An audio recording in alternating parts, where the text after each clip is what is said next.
RCT Invest is Ron McKinnon Taft's £200 million 3-year capital investment programme, and it's being delivered across Taff Ely right now. In Taff Ely, a significant number of investments have been completed in priority areas which matter most to residents, including highways,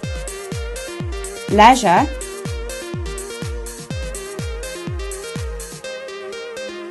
play areas, schools, new 3G pitches. Further investment to be delivered includes the redevelopment of the former Taff Vale precinct, the new school for Tonrefaw,